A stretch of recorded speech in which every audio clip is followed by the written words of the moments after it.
We are the keepers of the flame, the sacred order. Let the ceremony begin.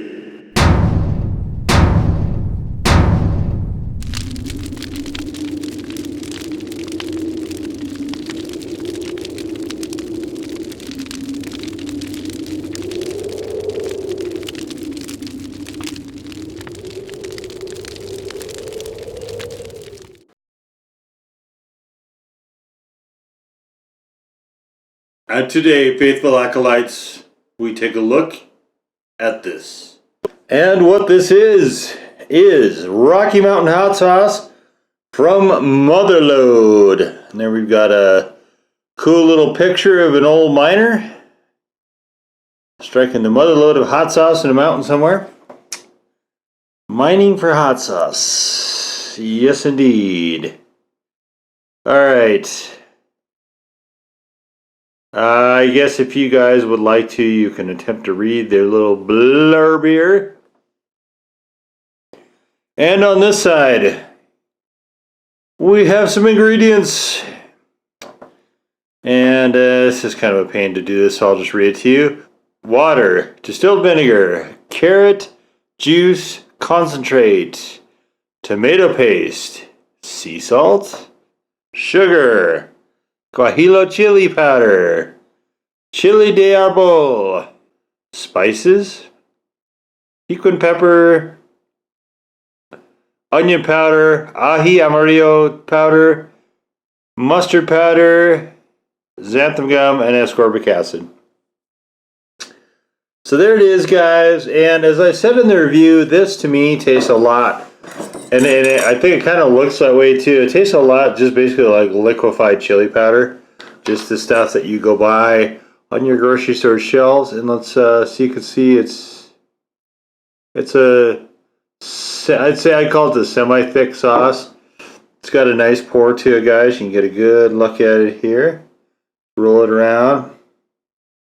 You can see it's fairly sticky, but there's not a whole ton of sugar in this, so it's not super sticky. So let's pour us a good old snort of it here, guys. All right, and down the hatch.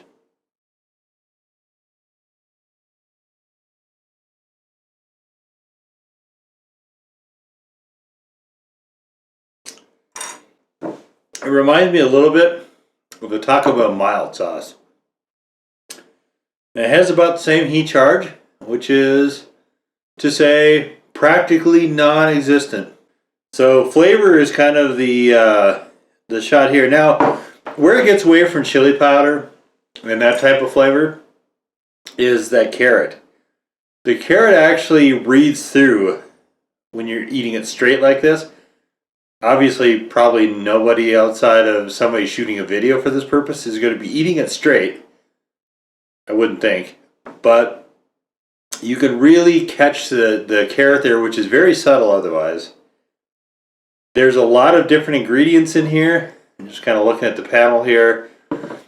Generally, if a sauce starts out with water, though, it's not going to be something that's going to be super spicy with any kind of difficulty to handle. So, normally I'd put this on tacos or something like that. Honestly, to me, it's kind of a boring sauce. But, so to here, I got some of these. You can see this is just Red Baron mini deep dish pizzas. And now when I'm pouring this sauce on here, guys,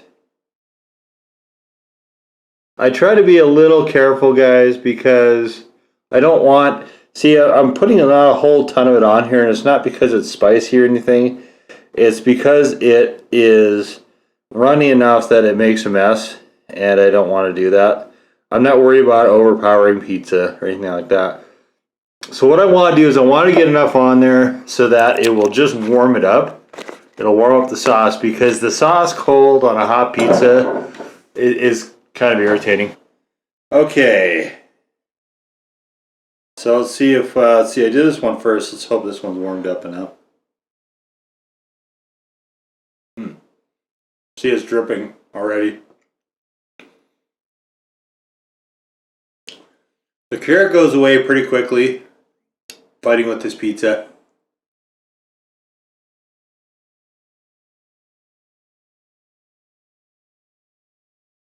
This adds a little bit of pungency, I would say, to it. It's not really hot, but it kind of cuts through the tomato of the sauce a little bit. Cuts through the cheese. And honestly, kind of an overly thick crust.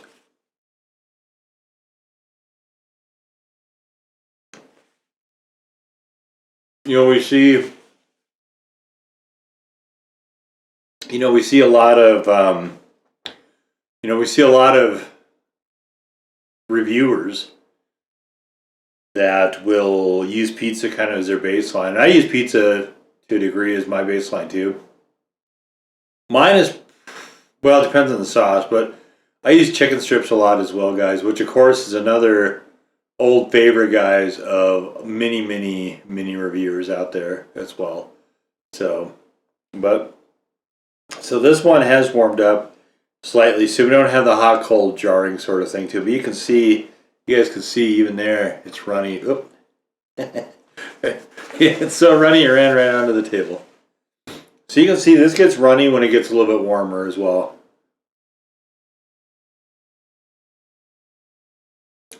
So this adds a nice little note to the pizza, and I would say it improves it. Not to any great degree, but there is an improvement.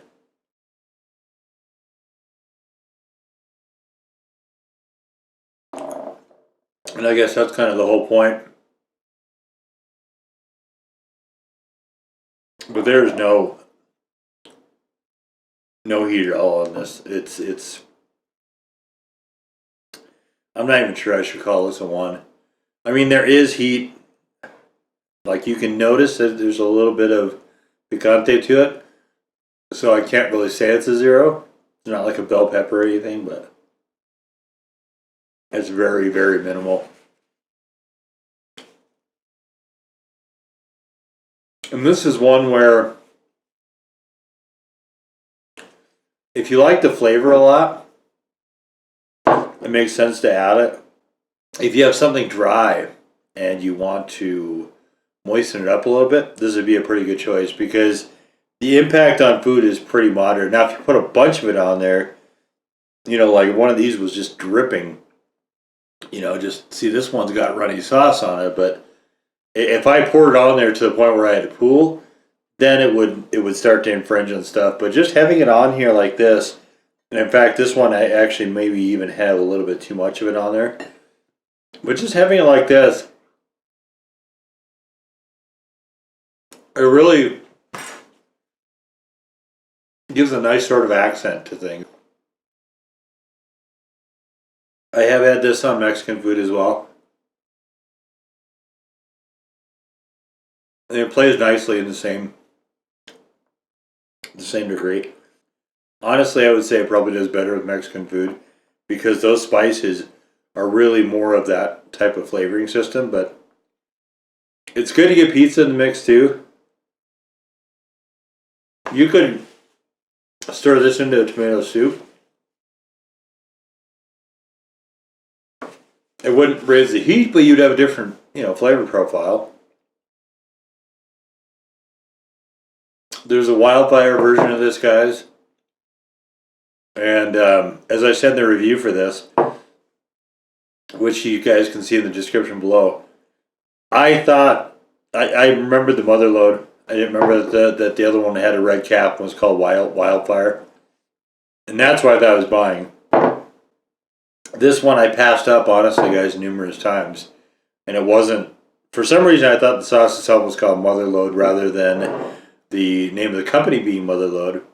And so I bought this on a mistaken identity sort of thing, guys, which I kind of outlined in the review a little bit. But the Wildfire was the sauce I like quite a bit better. This one is just, it's too tame. I like to, I don't mind sauces that don't have a lot of heat. I keep soy sauce in the fridge just like anybody else. But when I buy a hot sauce that doesn't have heat, it's a little on the problematic side, I guess.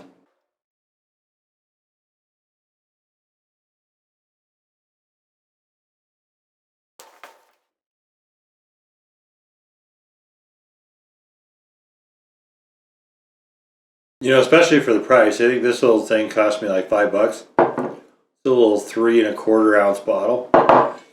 And, you know, the 5 ounce bottles are not exactly what you would call any. This is, I mean, this can be kind of an expensive hobby to get if you're getting bottles and bottles of sauce and you're buying them all yourself. You know, I'm not supported by anyone as of this video right now. So I pay for everything. And, you know, $5 could have gone to a much better sauce. It was still worth trying, and I don't object to that part. It's not bad. But I don't know when I would ever eat it now that the review's done.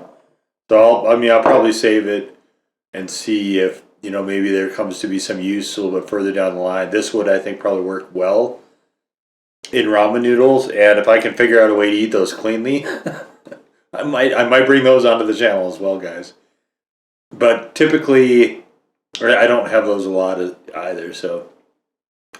But typically, guys, you know, I look for value when I buy these sauces because I'm assuming that whoever's watching it may be motivated to go buy the things themselves. And the last thing I want to do is waste your money. Anyway, as an entry point sauce, this is not a bad one. Because if you have somebody that is interested but they're scared of the shoe, they're scared, guys, of the picante and their mouth burning and all that kind of stuff, but are, you know, if they want to join the hobby too, this is actually a really good sauce to start with. It does have a decent flavor and it's not particularly hot, guys, so you could use this as an entry-level sauce for sure. A lot of us started with similar sauces of that nature as well over time. Not almost nobody that I know of anyway started with like Dave's Insanity or anything like that. So anyway, guys, there you have it. Now go forth in peace to serve the flame.